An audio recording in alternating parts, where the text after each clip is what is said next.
Olá, no programa de hoje, os 80 anos da ONU. A atuação da Organização das Nações Unidas em grandes temas da cena internacional ao longo de 8 décadas. O saldo entre avanços e fracassos. Os desafios contemporâneos da entidade, suas limitações e as propostas de reforma. Está conosco o professor de Direito Internacional da UFMG, Lucas Lima. Bem-vindo, Lucas. Um prazer recebê-lo pela primeira vez aqui no Mundo Político. Obrigado, Marco. Um prazer estar aqui com vocês, podendo conversar sobre esse tema tão importante. Lucas, a Organização das Nações Unidas foi constituída por países que se reuniram voluntariamente em 1945 para trabalhar pela paz e o desenvolvimento mundiais. O quão desafiador era aquele contexto pós-Segunda Guerra Mundial? Essa é uma excelente pergunta, porque muitas vezes nós nos esquecemos como ela nasceu para entendê-la hoje. Ela nasce num mundo dividido, mas um mundo que precisa ao mesmo tempo de algum tipo de controle internacional e em que efetivamente se cria uma estrutura para poder cuidar dos seus principais objetivos de paz e segurança, evitar um grande conflito mundial. As 5 grandes potências à época desenvolvem o mecanismo do veto, diferente da Liga das Nações, e tendo esse conselho com o veto e tendo uma Assembleia Geral para representar os anseios democráticos, a organização, então, ela vai nascer para exatamente controlar paz e segurança. Os outros assuntos vêm depois, direitos humanos vêm depois, a questão humanitária vem depois. Ela nasce com esse objetivo de controle, expande ao longo do século XX as suas competências e, hoje, muito se espera dela, e é por isso que nós temos uma série de decepções também diante disso. Mas ela nasce como essa organização que vai servir de equilíbrio às potências para evitar um grande conflito mundial. E esse é o segredo que está por trás do DNA da ONU. Um equilíbrio, um balanço de poder entre quem detém as regras do jogo. Vamos aprofundar alguns desses tópicos ao longo da nossa entrevista. O número de membros da ONU, professor Lucas, cresceu de 51 em 1945 para os atuais 193 Estados-membros. É um indicativo de que, mesmo em meio a solavancos, a entidade conseguiu avanços e protagonismos em diferentes momentos da história? Sem dúvida, Marco. Eu acho que essa é uma ótima chave de leitura. A organização auxiliou todos esses mais de 100 estados a ganharem a própria independência. Então, ela foi fundamental para gerar esse momento de nascimento desses estados e teve uma adesão enorme. Outros estados são contínuos candidatos a entrarem na ONU. Palestina, Kosovo, estados que querem o seu reconhecimento e a participação nessa organização internacional, porque lá, ela, como eu lhe disse, ela expande as suas competências, hoje cuida de ambiente, cuida de desenvolvimento, cuida de investimentos, comércio.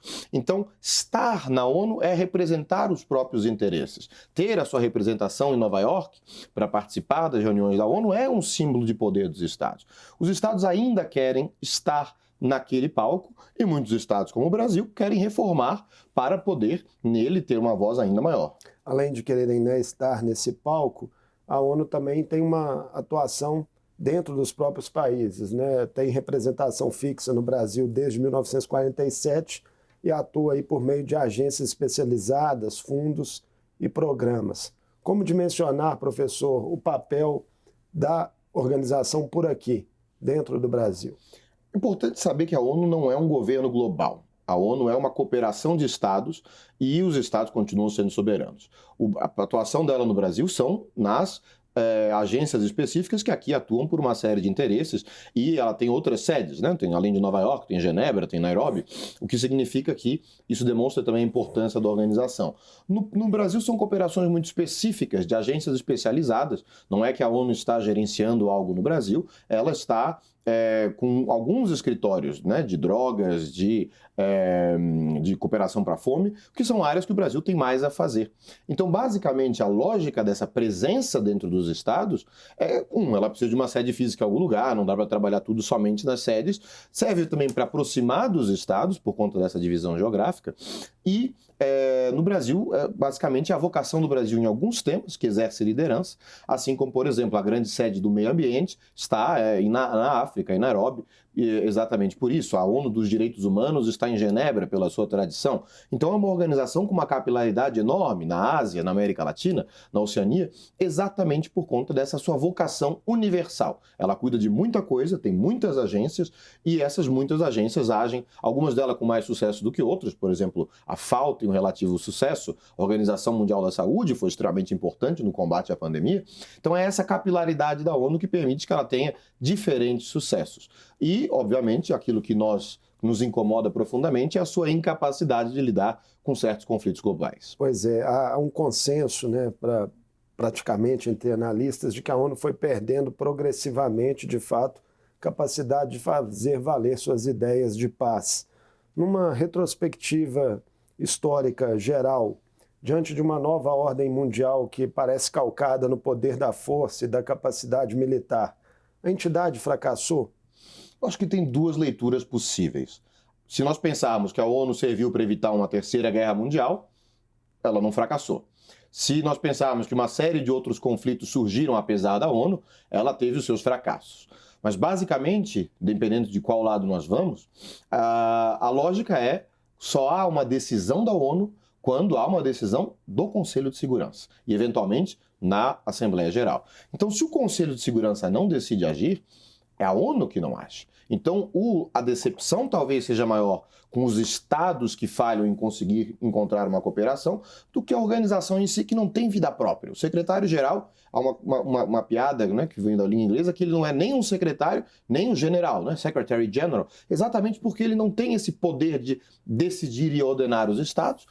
Toda a decisão vinculante da ONU depende do Conselho. E no Conselho, há o poder de veto, não há um consenso e, nesses momentos, há um deadlock, há um congelamento. Mas nós já vivemos com o congelamento da organização, porque ela nasce num contexto de Guerra Fria. O representante russo foi chamado à época de senhor veto, porque ele vetava todas as iniciativas. A ONU, por muito tempo, foi congelada, teve ali no final da Guerra Fria, nos anos 90, um respiro, e desde a Guerra ao Terror, nós vemos a ONU que decide determinadas questões e tem algum tipo de desrespeito pelos próprios membros que fazem parte do Conselho. E é essa a grande chave, eu acho, que é no momento atual. Os membros do Conselho são os principais responsáveis por protagonizar conflitos. São apenas 5 potências, né, como você mesmo lembrou no início da nossa conversa, que tem assento nesse Conselho. E existe, Lucas, há bastante tempo pressão de outros países, entre eles o Brasil, para terem uma maior participação. É inclusive uma demanda sempre destacada pelo presidente Lula no atual mandato, né, em diversas manifestações públicas na cena internacional. Seria uma reforma saudável para a organização? Veja, os 5 permanentes do Conselho, eles teriam que aceitar uma nova arquitetura na qual eles partilham esse poder. É muito improvável chegar a uma solução, especialmente no momento atual em que o mundo está razoavelmente dividido. Ainda assim, é saudável discutir a reforma. É uma organização, de certa forma, atemporal. Ela reflete a divisão de poder de 1945. Talvez hoje, se nós pensarmos quem são os estados mais poderosos ou que deveriam estar tendo um assento permanente ou ter uma rotatividade diferenciada, por exemplo, talvez não represente mais esses interesses. Talvez o Brasil seja o legítimo representante da América Latina, mas ele tem seus competidores, como o México ou a Argentina. Assim como a Alemanha na Europa, mas a Alemanha também tem seus competidores, como a Itália. Então é difícil chegar a um consenso e uma forma. Falar da reforma é importante. Nós vemos organizações alternativas como os BRICS, que tem isso na sua pauta. A África deseja assentos permanentes, mas também não tem consenso interno sobre quem seria esse representante. Então, é sim necessário falar de reforma. O problema é chegar numa solução que os 5 permanentes aceitem, porque qualquer reforma do Conselho significa mudar a Carta da ONU, e para mudar a Carta da ONU nós precisamos mudar um aceite do Conselho e da Assembleia. Perspectivas concretas dessa reforma, enfim, avançar? Nesse momento, improvável. nesse momento, muito difícil por conta da falta de consenso que se representa no Conselho em diferentes conflitos. Ucrânia, Meio Oriente, África, isso sem considerar os diversos genocídios que ocorrem no mundo e que o Conselho não responde. Então, basicamente, essa ausência de consenso faz que dificilmente os Estados, nesse momento, o desejem. Professor Lucas, nos Estados Unidos, Donald Trump iniciou seu segundo mandato em janeiro com uma postura mais isolacionista, né, retirando o país de uma série de acordos internacionais e de organismos multilaterais. Mas ele não conseguiu, por exemplo, ficar de fora, né, do conflito entre Irã e Israel. Quais impactos essa política de Trump e seu modo peculiar de agir, digamos assim, tem sobre a ONU? É interessante, Marco, essa questão, porque quando nós olhamos os Estados Unidos, eles sempre foram grandes apoiadores da ONU. Eles, por determinado momento, contribuíram com 30% do orçamento da ONU. Ao mesmo tempo, o governo atual parece menos interessado no multilateralismo que a ONU representa. O que é interessante notar nesse momento é que há outras entidades, há outras nações interessadas nesse multilateralismo. Se nós analisarmos o que falam os BRICS, por exemplo, eles não querem criar uma ordem paralela ou uma nova organização. Eles querem reformar e ganhar espaço dentro da organização. A China e a Rússia, por exemplo, acham importante ter a ONU como um lugar onde eles possam levantar a sua voz e dizer: aqui está havendo uma violação por parte de Israel ou por parte dos Estados Unidos. A ONU também serve como esse palco. Então, há muitos outros estados interessados na sua existência. Talvez ela vai ter que diminuir o seu grau de extensão. Ela tem mais de 17 missões de paz hoje no mundo. Ela tem campos e uma atuação sobre refugiados.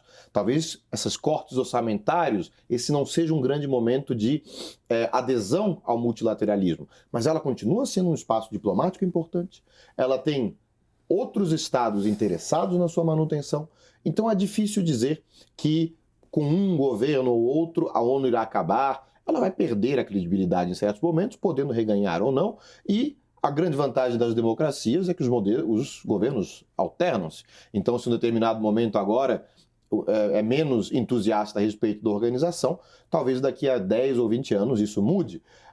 O grande ponto é que a organização ainda assim atende muitos dos interesses dos estados que se beneficiam dessa vantagem de poder. Dificilmente um Estado vai abrir mão e deixar a ONU tendo uma série de vantagens, estando nela e podendo influenciar os outros de dentro da organização. Essa postura específica de Trump, ela seria motivada mais, a seu ver, por interesses econômicos imediatos?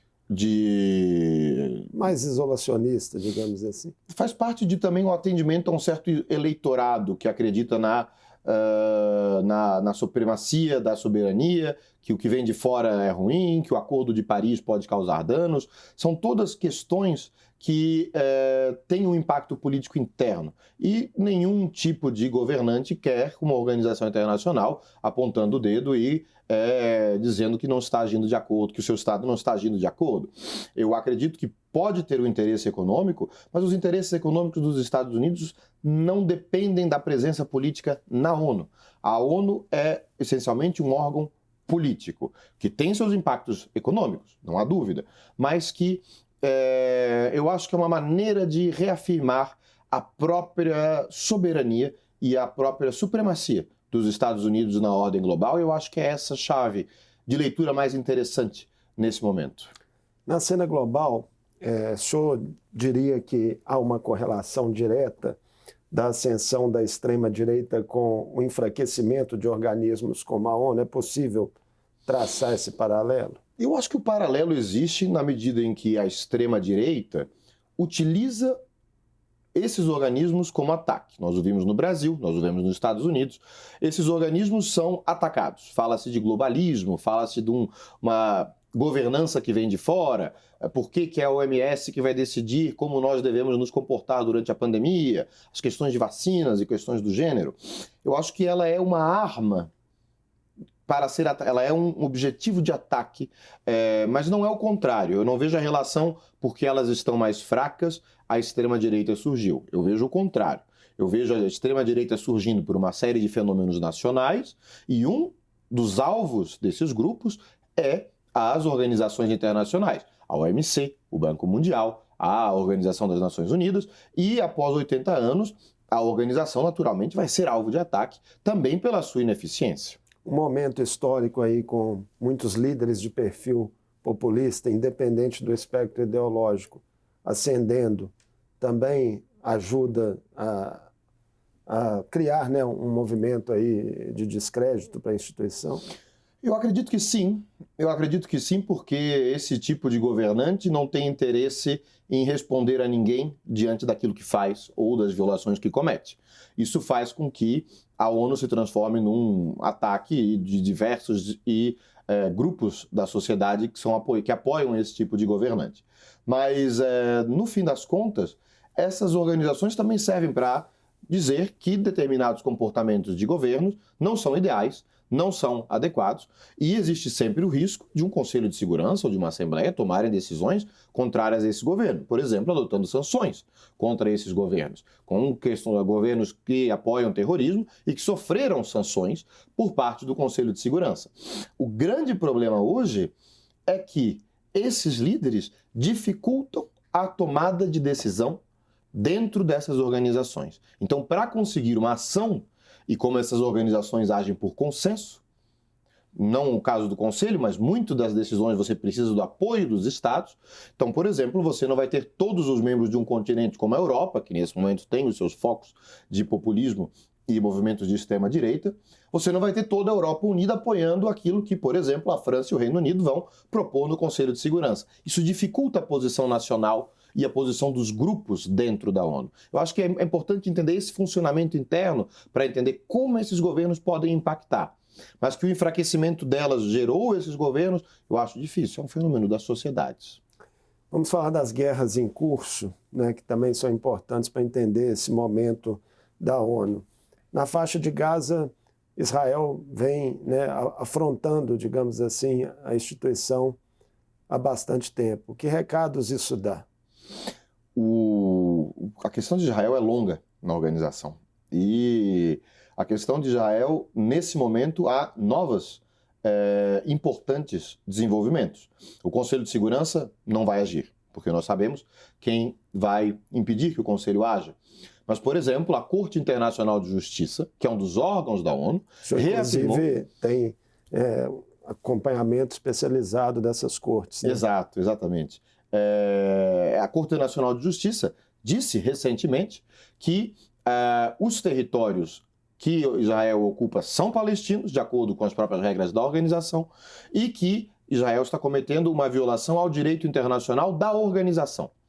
Esse é um reafirmar importante no momento em que talvez chegue-se a uma aquisição territorial, mas uma aquisição territorial que não vai ser reconhecida juridicamente. Por quê? Porque uma corte internacional diz que isso não pode acontecer. Então, uma série de estados dificilmente vão conseguir apoiar qualquer decisão contrária a esses ditames. Então, isso é uma corte, que é diferente de um órgão político. Então, nós temos algum tipo de reação, apesar de que o órgão político que teria competência para fazê-lo, que é o Conselho de Segurança, está, nesse momento, congelado. Mas a Assembleia reage. Nós vimos, por exemplo, a Assembleia reagir também no caso da Rússia. A Assembleia Geral disse que aquilo que a Rússia fez na Ucrânia era uma agressão. O Brasil foi favorável a essa votação. É difícil trabalhar hoje com uma negociação de paz que ignore essa decisão. Então, muitas vezes, na diplomacia e no direito internacional, os tempos são outros, o que nos deixa frustrados, porque nós queremos soluções para aquela população que, nesse momento, está tendo seus direitos violados e está numa situação de catástrofe humanitária. Ainda no Oriente Médio, né, tem o progressivo conflito entre Israel e Irã, ambos sem assento no Colegiado de Segurança. Isso trouxe, mais uma vez, questionamentos sobre o poder restrito de decisões que saem da ONU. O que a entidade ainda pode fazer em nome da paz na região? Eu acho que a entidade continua sendo um grande fórum da diplomacia. Nesses dias do conflito, o Conselho foi chamado, o secretário-geral fez questão de estar no Conselho, o representante do Irã foi chamado a participar da reunião, cada um colocou a sua posição. Então, foi importante ver quem estava se alinhando com quem estava pedindo paz, quem estava apoiando o direito de defesa, o suposto direito de defesa de um dos dois lados. Então, esse é um fórum importante para isso, para a diplomacia, que sem a ONU não existiria. Você teria notas diplomáticas circulando, mas não haveria uma ação coordenada. Depois, a organização também tem uma atividade humanitária de direitos humanos. Ela serve para aliviar certos conflitos. Ela serve para coordenar certos estados da região para que auxiliem essa população. Então, se no pior dos casos a organização não serve a evitar ou a punir o conflito, ela serve para atenuar aquela catástrofe. E é isso do que se trata, de catástrofes. E essas catástrofes podem ser atenuadas. Sem uma organização internacional, essas populações estariam basicamente ao destino de si próprias. Pelo menos há um tipo de atenuar. Será que a ONU se transformou numa organização que serve só para atenuar, Marco? Eu não saberia dizer, mas há uma tentativa de diplomacia. E toda tentativa, nesses casos, a meu ver, é válida. Quem puder exercer a sua pressão, o fará nos corredores de Nova York ou Genebra. Sobre esse último tópico, chama atenção a guerra entre a Rússia e a Ucrânia, porque ali tem uma ajuda humanitária, né, bastante robusta da ONU sendo prestada. Mas a entidade ainda pode cumprir algo além disso? A entidade está favorecendo uma série de negociações, além de que muitos outros fóruns estão fazendo. Veja, o Brasil e China estão tentando criar um grupo de amizade paralela. A Turquia está fazendo outro tipo de mediação. Toda e qualquer solução que vier da paz da Ucrânia vai ser uma organização, se houver, vai ser uma solução que passará por algum tipo de reconhecimento da ONU. O fato de que os estados queiram ir a ela para fazer esse tipo de reconhecimento, a meu ver, indica algo. Pode parecer pouco, mas na linguagem diplomática, e se nós pensarmos na história da diplomacia, é muito. Nós não tínhamos, não existia esse espaço, e agora esse espaço existe. Recentemente, professor Lucas, com o objetivo de aumentar a eficácia da organização, foi lançada a iniciativa ONU 80. O que chama mais atenção no plano anunciado, né, aí em meio à crise financeira e às divisões políticas que são enfrentadas pelo organismo? O plano ONU 80 é interessante e até um pouco inesperado, porque ele é a demonstração de consciência da organização de que ela precisa de reforma, de que ela não representa mais o modelo atual da governança global, que precisa discutir. O fato de que ela vai reiniciar essas discussões é uma demonstração, pelo menos interna, de que ela quer se repensar, que ela quer estar mais próxima das populações e não apenas da representação dos estados, que certamente terá os seus problemas, mas que ao final dessa potencial reforma e dessa revisitação de suas práticas, a ONU poderá, pelo menos em algumas áreas, ser mais efetiva. Eu diria que pensar uma organização que existe e, por conta dela, talvez nós jamais tenhamos tido uma terceira guerra mundial, é uma vantagem. Eu acho que não é algo ser desconsiderado. Mas, efetivamente, e esse é um argumento muito banal quando se fala de ONU, é muito melhor a existência dela do que não tê-la no cenário internacional.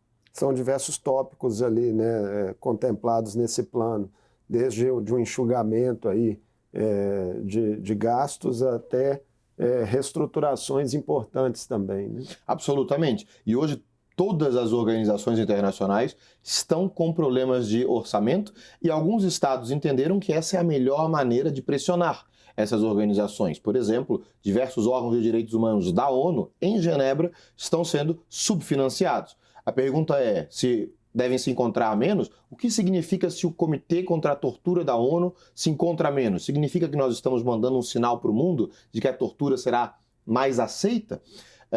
Eu acho que a ideia é não acabar com esses órgãos, mas pensar maneiras mais eficientes, e essa é a ideia da organização: cortar os gastos, verificar como reagir a essas reações de alguns estados que não querem financiar e pensar estratégias de ser mais eficaz. Eu acho que nisso tem algum mérito esse plano. Se vai chegar em resultado concreto, nada que satisfaça os nossos anseios em relação à organização.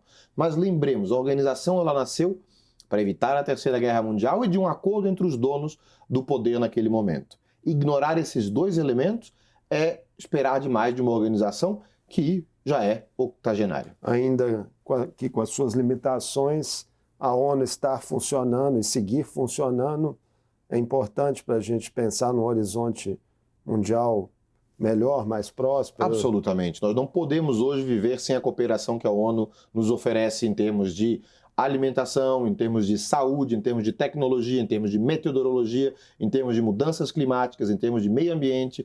Todas essas áreas passam pela ONU e não é possível pensá-las sem a organização. Se na parte de paz e segurança ela não está entregando a sua, e era a sua principal missão, isso nos diz mais sobre os estados e sobre os poderes do mundo nesse momento do que sobre a falência da organização. Muitíssimo obrigado por essa conversa conosco aqui no Mundo Político, professor Lucas, que seja a primeira de muitas participações no nosso programa. Foi um prazer, Marcos, estou sempre à disposição e esse é um tema que vale a pena ser sempre discutido. Eu conversei com Lucas Lima, professor de Direito Internacional da UFMG. Falamos sobre o legado, os desafios do presente e o futuro da Organização das Nações Unidas, entidade que completa 80 anos nessa quinta-feira, dia 26 de junho de 2025. O Mundo Político fica por aqui. Obrigado por nos acompanhar e até o próximo programa.